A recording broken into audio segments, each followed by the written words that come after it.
வஷ்தஅல الرأس ஷைபா, முழு தலையிலும் நரை சூழ்ந்து விட்டது, நரையால் அது முழுமையாகிவிட்டது. வஷ்தஅல الرأس ஷைபா, இதை கூற வருகிறார்கள், வயதாகிவிட்டேன், இதற்கு மேல் என்னால் முடியாது யா அல்லாஹ்.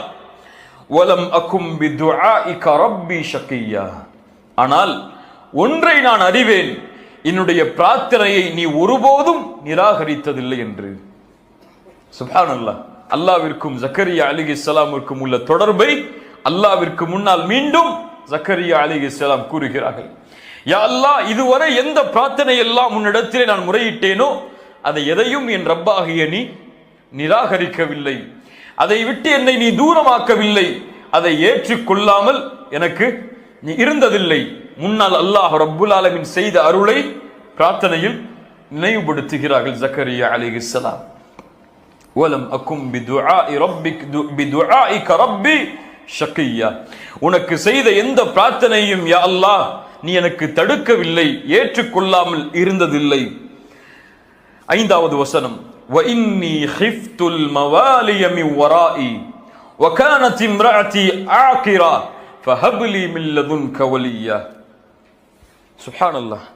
வ இன்னி ஹிஃப்துல் மவாலிய மின் வராஇ, யா அல்லாஹ், எனக்கு பிறகு என்னுடைய குடும்பத்தார்களை நான் பயப்படுகிறேன், அல்லது எனக்கு பிறகு உரிமையாளர்களை நான் பயப்படுகிறேன். என்ன பயப்படுகிறார் ஜக்கரியா அலைஹிஸ்ஸலாம்? தன்னுடைய தொழில் பார்த்து சேர்த்து வைத்த செல்வத்தை என் பின்னால் வரக்கூடிய குடும்பம் அழித்து விடும் என்று பயந்தாரா?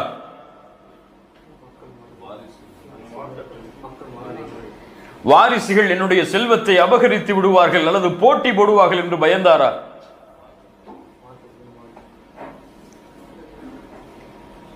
நபிமார்களுடைய வாரிசு யார்? வாரிசு என்ன? அல்லாஹ்வுடைய தூதர் ஸல்லல்லாஹு அலைஹி வஸல்லம் சொன்னார்கள், நபிமார்கள் தங்களுடைய செல்வத்தை வராசத்துடைய சொத்தாக ஆக்க முடியாது. அல்லாஹ் அமைத்த நியதி அது.